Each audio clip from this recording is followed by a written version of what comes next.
kembali. Mungkin ada yang udah lupa atau personelnya udah nggak ada di sini. Dan di sini pada hari ini materi akan disampaikan oleh Pak Sahrul dari TPMI, dan saya harapkan ke depannya ini cuma trigger pertama lah. Selanjutnya ya nanti Pak Levi yang akan melakukan training secara periodik gitu, dan nanti juga disupport oleh Pak Sahrul gitu. Dan karena dulu di sini juga ada peralihan dari sebelumnya Pak Ali ke Pak Levi ya, untuk fire safety managernya di sini, dan untuk sertifikasinya juga udah kelar di 2021 kemarin. Dan makanya dari pihak building management atau PM untuk melakukan training kembali atau melakukan pemaparan materi maupun nanti dilanjut praktek dijadwalkan di hari yang lain, atau kalau waktunya memungkinkan hari ini ya hari ini, tapi kalau nggak memungkinkan kita schedulekan di lain waktu. Nanti pemaparan akan sampai Pak Sahrul ya terkait dengan tim pemadam, tim teknisi, tim P3K, tim tanggap daruratnya seperti apa kalau ada kejadian gempa, kebakaran, dan mungkin banjir. Kalau banjir nggak mungkin ya ini ya, tapi nggak ada salahnya kita sebagai tim ERT semuanya harus siap, dan jangan sampai gagap atau bingung ya. Jangan sampai kayak kemarin kejadian gempa di bulan Februari, pada bingung malah apa yang harus malah mengamankan diri masing-masing, bukan ke pos atau tugas yang menjadi tanggung jawabnya gitu ya. Seharusnya kalau kita sebagai tim emergency response team itu tugas saya apa sih ya, kalau sebagai kepala teknisi ya harus mengkoordinasikan di lapangan terkait dengan sistem peralatan gedung apakah berfungsi dengan baik atau enggak, memastikan itu ya. Kalau sebagai P3K ya harus siap dengan peralatan P3K nya. Jadi ya harus standby di titik point atau assembly point gitu. Jadi kalau terjadi apa-apa, misalnya ada tenan yang terluka ya harus segera bisa ditangani.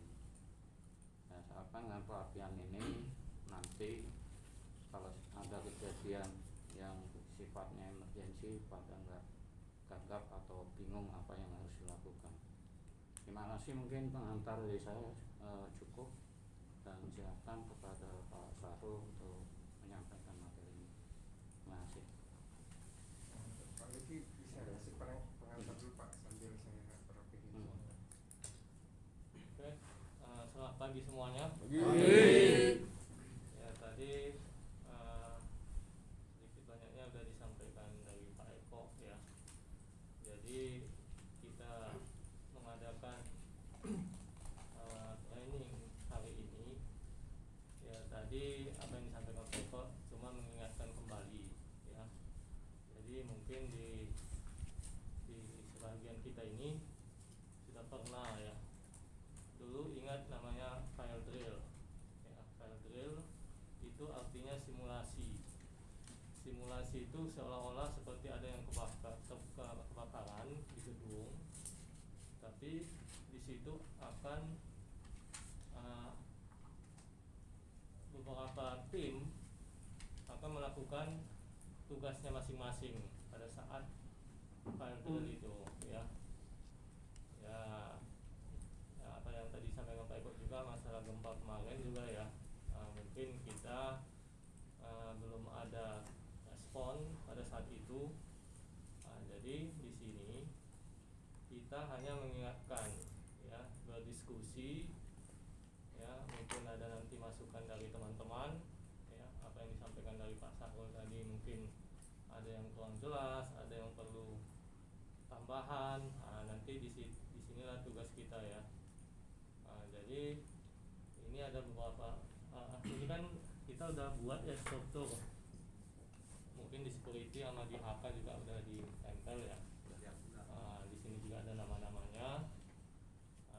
Di sini nanti kan ada beberapa tim, ya, seperti tim pemadam, tim evakuasi, ya, P3K, komunikasi, keamanan, ya. Nanti disinilah Pak Sahrul mau menyampaikan tugas masing-masing tim tersebut, ya. Misalnya nanti tim evakuasi, ya, yang koordinir siapa di situ, koordinatornya siapa, nanti tugasnya apa, gitu. Nanti tim pemadam, ya, pada saat ada kebakaran awal, ya, menggunakan apa terlebih dahulu, gitu, ya, sebelum kita menyampaikan informasi ke damkar. Jadi kan ada tuh jenis-jenis kebakaran, ada awal, nanti ada besar, ya, dan ada penyusutan. Jadi yang awal ini apa sih yang langkah-langkah yang kita ambil, gitu, ya. Dulu kan sebelum-sebelumnya kita udah pernah training penggunaan apa, ya. Itu salah satu alat, ya, pada saat terjadinya kebakaran awal, ya. Nanti disitulah apa tugas tim pemadam, tim evakuasi, dan keluarga penyisir lah istilahnya, ya. Nanti di tiap-tiap unit itu, ya, nanti ada yang prioritas, ya, pada saat kita evakuasi ada orang hamil, lansia, anak-anak. Itu ada hal yang prioritas, ya. Itu nanti tim evakuasi juga berperan di situ, ya. Terus nanti ada tim P3K yang misalnya dia ke atas bawa tandu, kalau ada yang cedera di atas lagi lari-lari, ya, kalau tangga darurat dia jatuh atau gimana, itu tim P3K, ya. Dan tadi juga disampaikan Pak Eko, ada yang standby di poin, ya.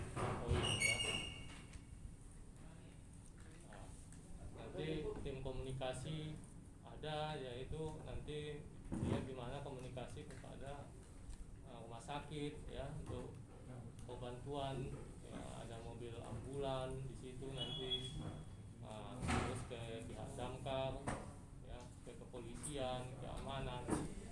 Disitulah tugas dari tim komunikasi. Jadi nanti semuanya dijelaskan lah sama dari Pak Sahrul. Di saat inilah kita lebih respon lah, ya, lebih respon terhadap hal-hal yang menyebabkan itu timbulnya kebakaran, ya. Kemudian bukan pada saat itu aja, ya, pada saat kita misalnya keliling, ada yang hal-hal yang rentang, ya, yang menyebabkan ini, hal-hal yang menyebabkan misalnya ini gampang nih kebakaran, ini bisa penyebab kebakaran. Itu lebih awal diantisipasi, gitu, sebelum terjadinya kebakaran. Itu juga tugas kita pada saat keliling, ya.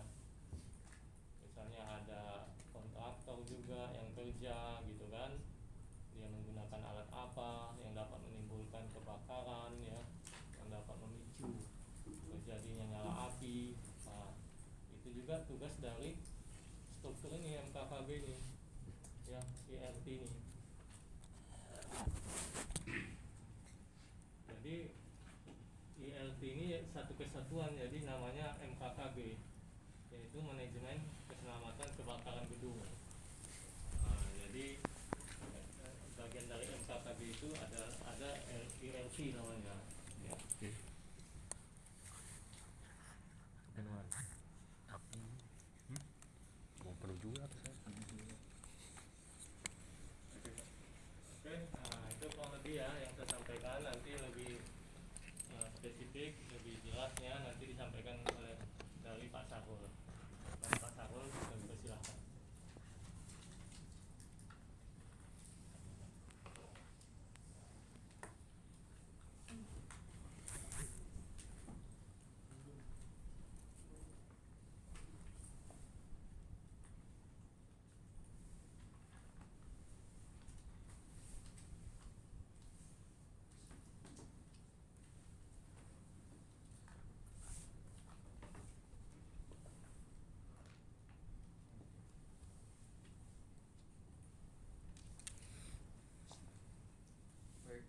Selamat pagi. Pagi. Assalamualaikum warahmatullahi wabarakatuh. Waalaikumsalam. Baik, perkenalkan nama saya Sahrul, HSE dari Tokyo Property Management Indonesia. Hari ini kita akan melaksanakan ya pengetahuan mengenai tim tanggap darurat. Di satu gedung ataupun di suatu bangunan itu pasti dan harus diwajibkan ada yang namanya tim tanggap darurat ya. Tim tanggap darurat atau emergency response team ya. Tapi sebelumnya biar kita lebih paham lagi apaan sih IRT tim tanggap darurat ya, kita bahas dari dari awal ya. Kenapa sih mesti harus ada tim tanggap darurat ini? Ada namanya emergency response plan ya, apa itu situasi gawat darurat ya, emergency response team, tanggap darurat ya.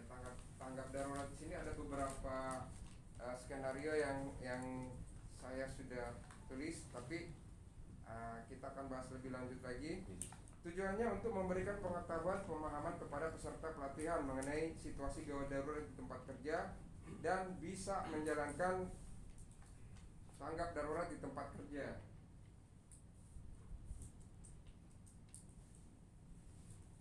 Kalau emergency response plan bedanya dengan emergency response team, ada yang bisa bantu jawab? Kalau plan itu apa ya? Rencana ya. Ya lebih ke prosedur lah ya. Jadi di IRT adalah sesuatu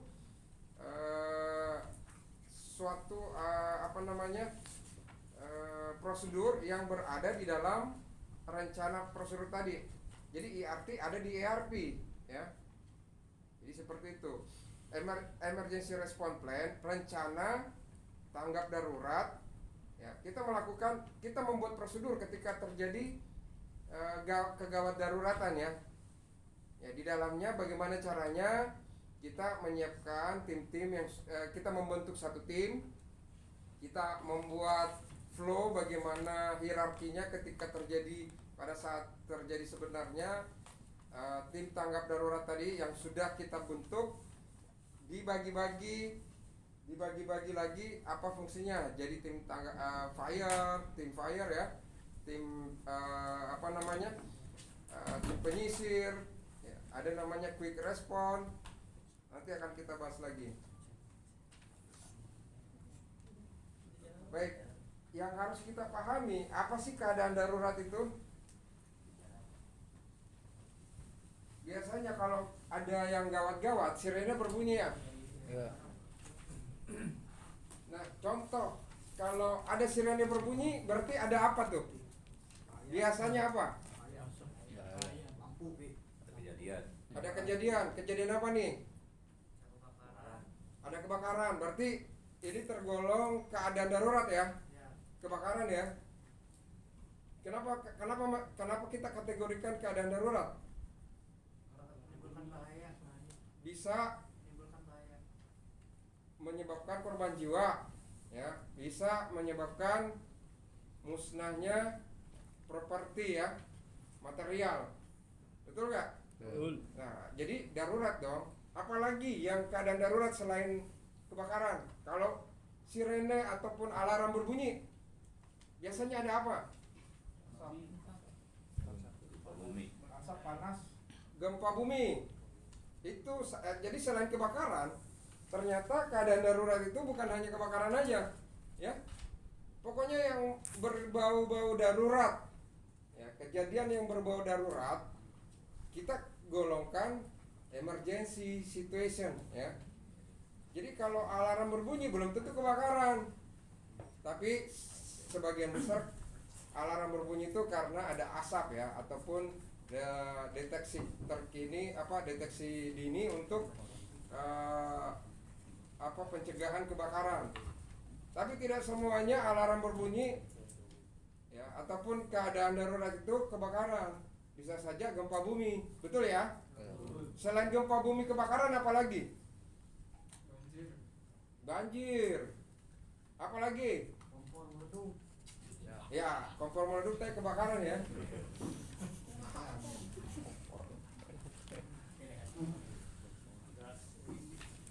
Ada kebocoran gas. Ya, sirene berbunyi. Apa lagi? Error system.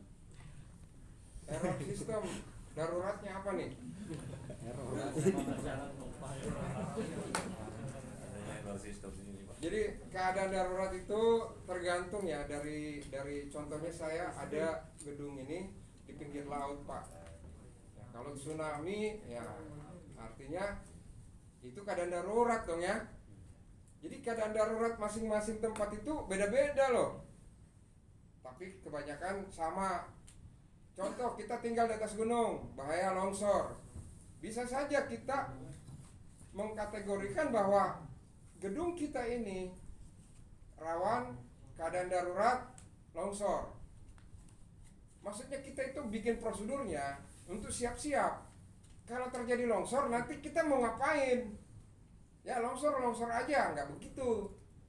Makanya tim tanggap darurat prosedurnya dulu dibikin ya, emergency response plan. Rencana tanggap darurat. Apalagi keadaan darurat, contohnya apa? Ancaman bom, itu juga darurat ya. Apalagi demo masa datang, ya darurat dong, keadaan darurat. Bahaya nih, ntar nyerang masuk ke dalam gimana? Apalagi emergency, saya buka aja ya. Kata Jokowi boleh lepas masker. Di ruang area terbuka.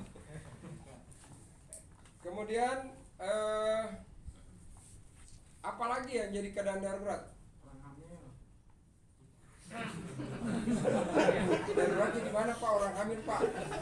Perasaan kalau orang hamil biasa itu normal Pak, karena dia punya suami Pak. Oh kalau umpamanya dia ditinggal sama suaminya itu keadaan darurat ya, harus segera dinikahi juga ya.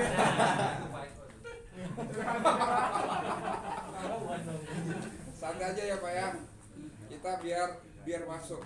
Sebenarnya ini apa ya, masalah safety kita harus memiliki pemahaman yang benar-benar mendasar dulu. Kita karena kebanyakan kita melihat nih orang ngasih tahu yang apa namanya fire lah ini, tapi nggak tahu prinsipnya apa ya. Emergency response tank, kenapa sih mesti ada tim tanggap darurat? Ya artinya kan kita kan di sini kan menjaga semua keselamatan ya, keselamatan gedung, orang-orangnya juga. Nah kalau orang safety atau orang kita berpikir keselamatan selalu berdasarkan analisa resiko, identifikasi resiko. Gedung ini kita identifikasi resikonya apa nih? Wah kayaknya di sekitar kiri kanan dikelilingin rawa-rawa. Resikonya apa? Banjir. Nah kalau engineering pasti dibilang wah kalau ada rawa-rawa, kalau ada basement bahaya nih, bocor mulu, ya kan gitu ya. Jadi kita identifikasi bahaya dulu, ya enggak? Nah karena ini kita berbicara mengenai tim tanggap darurat, artinya kita harus mengidentifikasi dulu gawat keadaan darurat itu di sini bisa saja apa gitu kan. Kebakaran udah pasti ya, gempa bumi juga udah pasti, banjir ya belum tentu tapi tidak masalah, kita masukkan juga di dalam prosedur. Kalau terjadi tiba-tiba terjadi sebenarnya apa yang harus dilakukan, ya kan? Jangan sampai contohnya ada kebakaran, wah kebakaran kita sudah ada tim tanggap darurat tapi 10 atau 20 orang di dalamnya satu tim semuanya naik ke atas nyemprot apinya, padahal kan nggak boleh, ada tugasnya masing-masing, betul ya. Nanti koordinasinya siapa nanti yang ke mana, ke ruang mesin pompa ya nggak, siapa yang nanti yang ke pakai baju damkar. Jadi semuanya kita sudah di tim tanggap darurat ini kita sudah kasih masing-masing tugas-tugasnya. Kamu ya nanti kalau ada orang terluka nanti kamu yang memberikan penanganan medis. Kamu ya kalau seumpamanya ada api awal-awal kamu bukan tim fire, namanya tim quick response, respon cepat. Karena kalau api nggak boleh lama-lama. Tim fire atau tim pemadam itu pakai baju pemadam, tapi butuh waktu. Tapi kalau api awal langsung naik ke atas, ya, bawa apar, atau kalau enggak di atas itu kan ada sudah disiapkan ya di koridor-koridor, di titik-titik tertentu. Makanya security juga harus tahu, hafal di plottingan mereka titik-titik penempatan apar hidran itu ada berapa saja, ada di mana gitu kan. Oke, tadi keadaan darurat ya, udah paham ya. Kalau keadaan darurat ya apa saja yang bisa darurat terjadi di sini, Pak? Contohnya ya kan, apa darurat yang biasa di sini terjadi, yang bisa saja terjadi. Demo kayaknya enggak sih, jauh ya, bukan daerah demo. Kalau di HI kedutaan, wah itu mungkin tiap minggu mereka bahas mengenai prosedur mereka bagaimana menangani unrest civil, ya kan, demo, ya, kerusuhan, ya kan. Nah itu mereka harus siap-siap nanti gimana nih mengevakuasi kedutaan atau orang-orang ekspatriatnya seperti apa, jalur menuju ke bandaranya nanti lewat mana, ya kan. Bagaimana nanti kalau ada yang terluka dibawa kemana. Wah itu namanya risk management biasanya, atau preventive loss preventif. Ketika kita berbicara di kedutaan, mereka menerapkan beda-beda ya, tapi intinya kita harus ya di tempat gedung ini punya prosedur bagaimana caranya penanganan atau menanggapi ya, merespon ketika terjadi keadaan darurat yang tadi kita sudah sebutkan semua. Paham ya? Jadi kalau respon daruratnya kebakaran sama nggak dengan gempa bumi? Beda. Ada perbedaan ya. Tapi yang sama apa? Lari ke tempat yang aman, bukan lari ya. Kita menuju ke tempat yang aman. Tadi Pak Eko sudah sebutkan apa yang tempat yang aman itu di mana? Assembly point. Assembly point, atau kadang-kadang ada yang sebut master point. Ya. Oke. Next.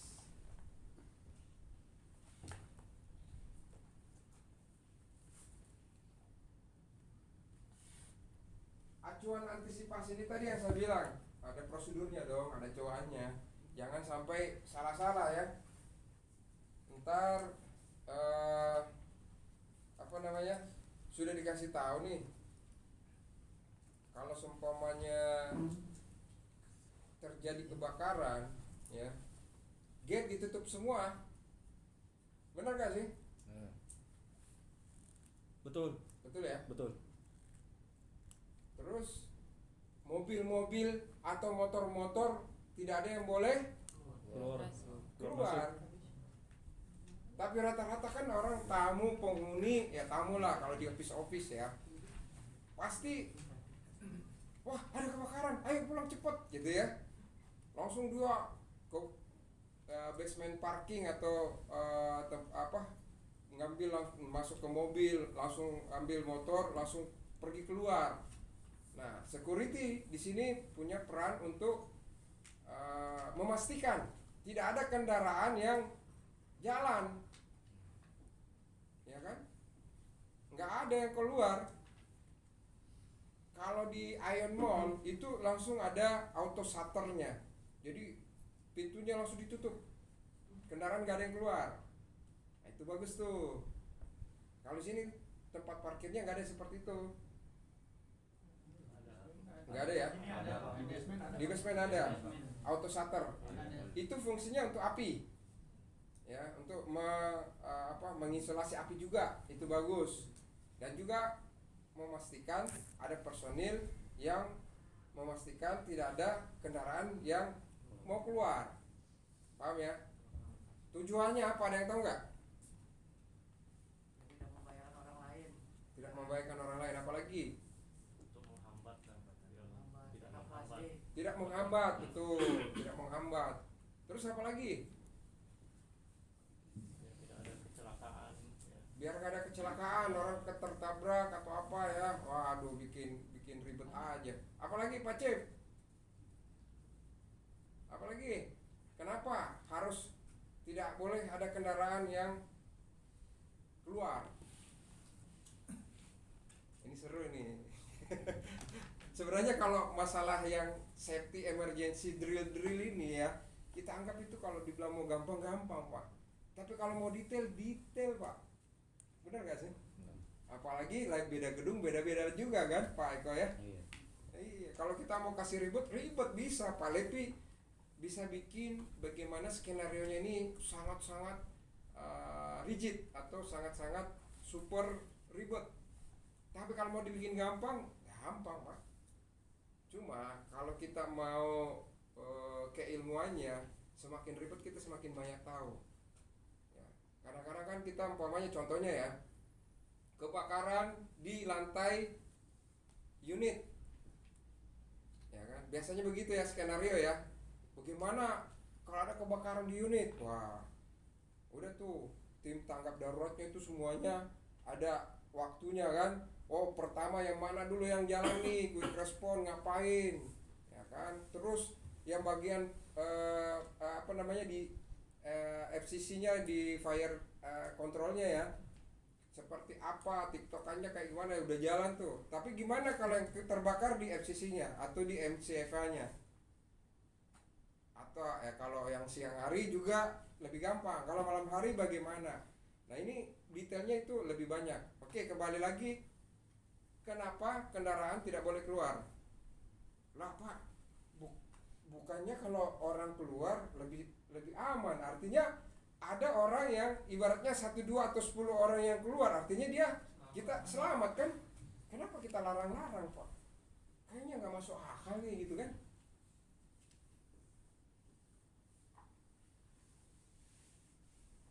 Jawabannya supaya bisa didata Pak. Simpel kan?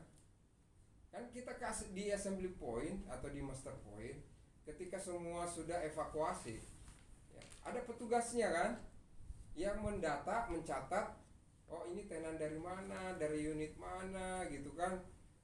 Oh, kalau semuanya sudah lengkap, artinya selamat semua.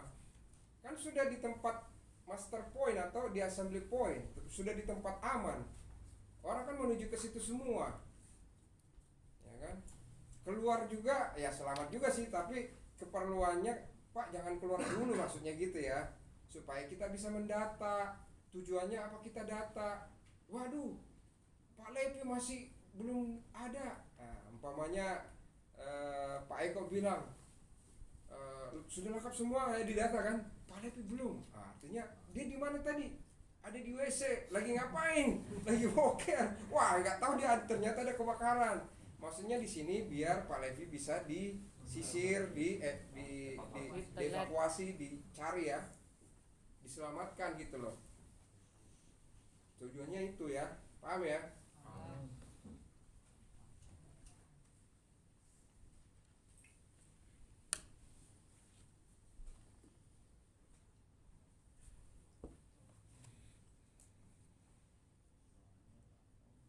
Nah, tadi Pak Levi kan sudah bikin ini. Nah, jadi di sini struktur tim tanggap darurat. Kalau saya terlalu panjang ya, kadang-kadang saya bingung mau ngomong apa tim tanggap darurat. Oh iya. Ngomongnya enaknya IRT ya. Lebih simpel kan? IRT apa? Emergency response team. Nah, kan lebih enak kan? Lebih kalau Upin-Ipin lebih elok. Nah, di sini saya lihat dulu materi saya. BM itu orang nomor 1 ya. Siapa BM-nya di sini? Peneman. Oh, kirain enggak tahu. Ya, kalau BM ya, yang boleh menentukan kita evakuasi apa enggak itu adanya di BM, ya kan? Ya enggak? Jangan sampai baru asap gitu, baru alarm panik, ya kan? Tiba-tiba langsung yang di control room, evakuasi semuanya gedung, ya kan? Enggak juga. Yang mempunyai hak prerogatif untuk melakukan evakuasi itu BM. Nah, BM itu jabatannya. Tetapi kalau di tim IRT-nya, dia bisa saja disebut top commander. Ya, masih biasanya sih beda-beda, tapi yang umum biasanya top commander, maksudnya komando yang paling atas. Top commander. Bisa di sini tulisannya ada koordinator ya. Terserah mau pakai istilah apaan nih di sini. Tapi Pak Alep ini lebih Indonesia. Bagus ya. Kepala Pengendali Operasi Darurat. Ya kan? Berarti koordinator lah ya. Atau ya koordinator lebih mudah. Top commander juga boleh. Kemudian Deputi Koordinator Angkatan 3 atau FSM ya, Pak Levi di sini di satu tim tanggap darurat ya. Pak Levi ini di sini adalah sekretaris saja, Pak. Pak Levi di sini tidak terlalu aktif dalam melakukan fungsi di tim, tetapi beliau adalah konsultannya BM, mendampingi BM. Harusnya begitu ya. Tapi ya karena suatu hal Pak Levi bisa di mana saja, kayak hantu, bisa di ruang pompa, tahu-taunya ada di lantai berapa gitu ya. Asal jangan di septic tank, Pak. Di roof tank nggak apa-apa, septic tank bau, Pak. Oke.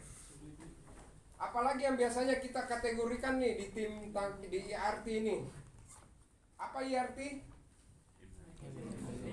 Nah, jadi supaya bisa langsung nangkap, oh kalau saya ngomong IRT, tim tanggap daruratnya. Apa saja sih yang tim fungsi-fungsinya di dalam IRT ini? Pertama, top commander, koordinator, BM, terus ada safety-nya, kemudian nanti dipecah-pecah. Ada fungsi engineering, fungsi damkarnya ada chief security-nya ada ya. Ada untuk tim evakuasinya ada tim penyisirnya ada, tim apalagi pendataan juga boleh ada ya. Karena biasanya ada yang fungsinya tidak ada pendataan, tapi dia masukkan datanya di kayak di floor warden. Bahkan ada beberapa juga yang memasukkan tim logistik gitu ya.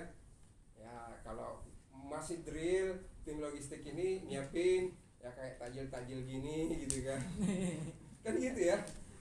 Peralatannya apa saja yang mesti kita siapkan kan gitu. Oke. Nanti kita bahas ini ya. Penghuni area. Ya semua orang ya penghuni area ya. Mau karyawan, mau floor warden. Floor itu apa? Warden, pengawas. Warden. Who is your warden? Siapa pengawasmu kan? Tapi di sini floor warden maksudnya pengawas lantai ini adalah apa namanya? Orang yang bertanggung jawab PIC di lantai itu untuk memastikan orang-orang di dalam semuanya terevakuasi, baru dia boleh keluar menuju tangga darurat. Floor warden itu tugasnya itu, ya. Di sini floor wardennya coto mate kudosen ya. Makan coto kita Pak antar Pak.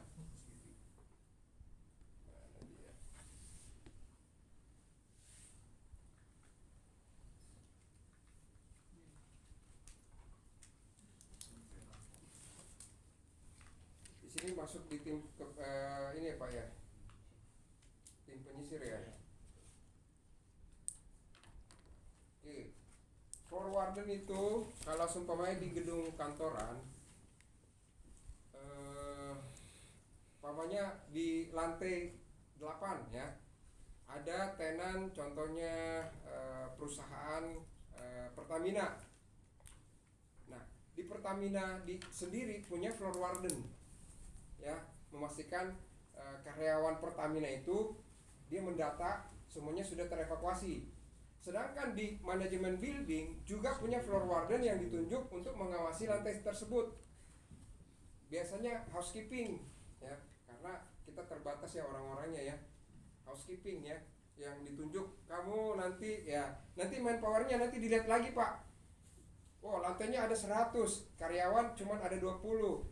Nah, dibaginya nanti untuk housekeeping atau floor warden ya.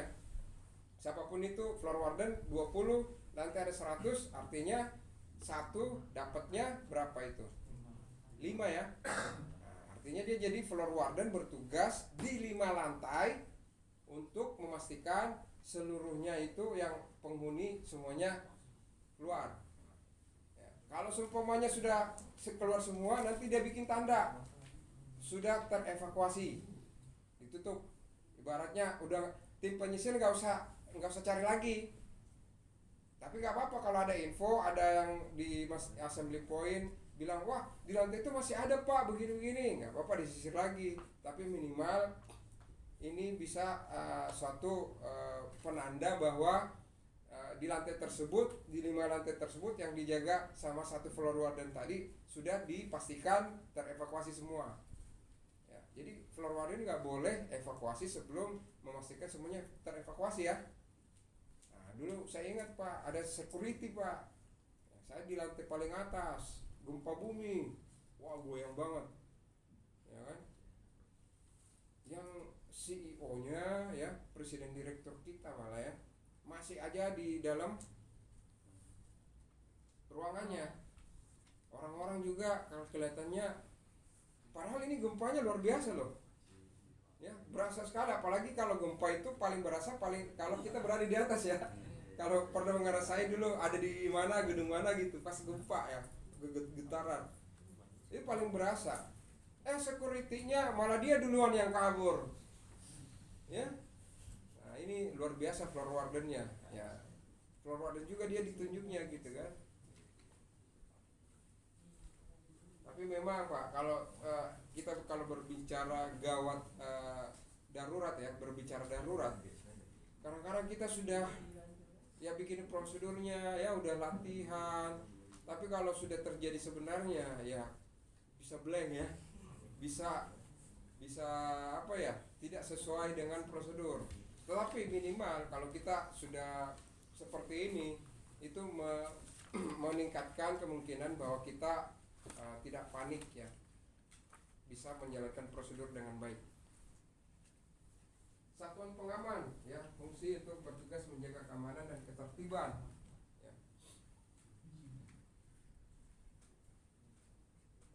Koordinatornya tadi yang saya bilang BM. Nah, leader ini pemimpin yang tadi, leader dari engineering ya, leader pemadam, leader dari tim PPGD. Yang benar PPGD atau P3K? Populer ya, dari dulu ya. Nah, mungkin sekarang udah mau berubah kali atau PPGD ya. Apa itu P3K? Bahasa Inggrisnya apa? Pertolongan pertama pada kecelakaan. Bahasa Inggrisnya first aid. Kalau orangnya first aider. Ya, iya tambah ER aja, player ya kan? Ya kan? Kalau orang bego, begoer. Serius amat. Jadi dulu orang pakainya P3K. Sekarang banyak orang menuliskan PPGD. Ya, pertolongan pertama gawat darurat, karena tidak selamanya gawat darurat pertolongan pertamanya itu kecelakaan, ya kan? Bisa saja umpamanya nih ada tenang tiba-tiba sakit jantung, atau ada tiba-tiba di lobi ya di lobi ada orang langsung ayan. Nah, gimana tuh? Ya, bukan kecelakaan itu Pak, tapi tetap kita ada first aider ya, petugas P3K-nya supaya bisa menolong pada saat kejadian. Ya, pertolongan pertama gawat dan darurat. Tim penyisir. Tim penyisir ini ya tadi yang mencari siapa saja yang memastikan juga di ruangan tadi masuk ke dalam tidak ada orang, ya tim penyisir. Baik, sekarang bagaimana sih caranya kita melaksanakan evakuasi? Jangan panik. Nah, ini yang selalu ditegaskan nih, jangan menggunakan lift. Yang lift yang bisa dioperasikan yang mana?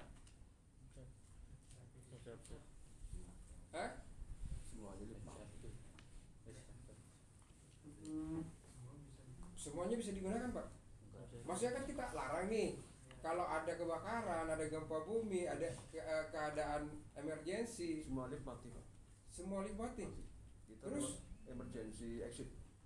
emergency exit. Oke. Terus lift mana lagi yang bisa kita gunakan? Harus ada Pak, digunakan satu Pak, supaya untuk naik turunnya tim pemadam. Itu lift service. Bukan lift service Pak, namanya fire lift. Kalau lift service, nah itu sebutannya untuk servis-servisan, ya kan? Padahal ini kan keadaan darurat. Masalahnya di Indonesia begini, seharusnya lift fire atau lift emergency lift ya, itu ditunjuk atau didedicated atau dibuat, didesain khusus untuk keadaan darurat. Ya, karena kita biasanya kita karena apa ya, pengennya menghemat, lift service berubah menjadi fire lift, begitu ya Pak Levi ya. Seharusnya kan dibedain ya, dipisahin Pak ya. Fungsinya beda Pak. Kalau lift service ya kan biasa ngangkat-ngangkat barang doang ya. Tahu nggak kalau orang kebakaran nih, ya itu punya kriteria syarat-syarat supaya bisa dijadikan fire lift. Apa? Selingnya ataupun itu bisa menahan ataupun strukturnya bisa menahan api selama 2 jam. Coba kalau yang lift service tadi dijadikan fire lift, nggak tahan kan? Ya nggak? Nah ini Pak, jadi begitulah kadang-kadang ya, yang seharusnya kita alokasikan untuk di safety menjadi karena penghematan ya menjadi berkurang. Ini yang bisa nanti menyebabkan jadi masalah nanti pada saat kejadian. Memang sih kalau kita berbicara safety ya, nggak guna sih, ya belum terjadi, masih selamat semua. Tapi kalau sudah kejadian, nah itu baru, ya kan? Kayak pabrik petasan ya kan? Kalau belum kebakaran ya masih aman-aman aja Pak.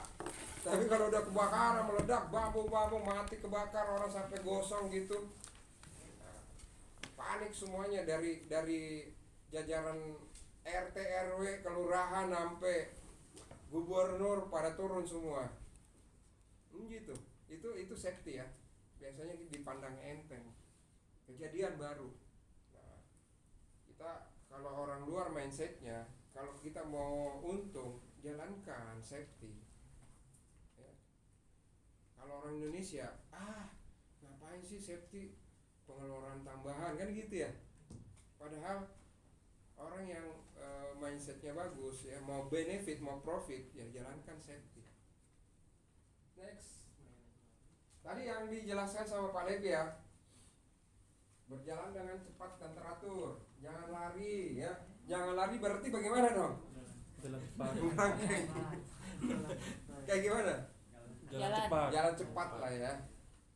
Terus segera menuju tangga darurat, ikuti seperti petunjuk petugas evakuasi. Nah, petugas evakuasi ini bisa disebut floor warden, ya. Petugas evakuasi itu floor warden. Dahulukan penghuni yang cacat. Siapa lagi? Yang tadi wanita hamil, ya. Ya. Iya. Lansia, apalagi? Balita. Nah, yang kelainan jiwa gimana? Darwin. Nah, gimana kalau orang budak? Bener nih, kita kan ngomong kalau Ada sebelah situ Pak. Ada itu. siapa yang ini? Maleo. Maleo ya? Ya. Itu perlu bahasa tubuh. Berarti kalau dia toanya harus di telinga ya. Woi, Pakai bahasa turun. tubuh Pak. Iya.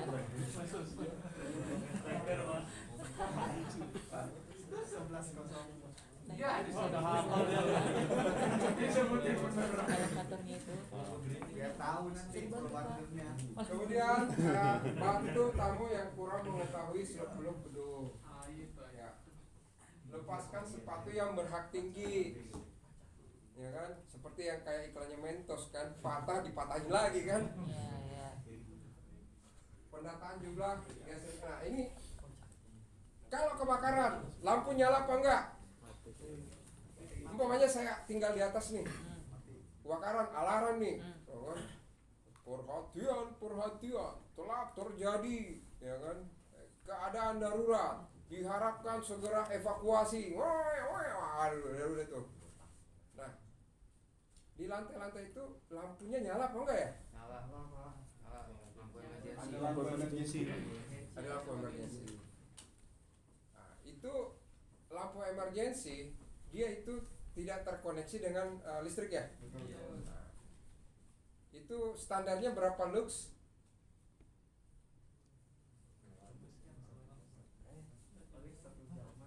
Bukan lamanya Pak. Jadi tingkat kecerahannya itu, iluminasinya. Ya nggak apa-apa lah. Yang jelas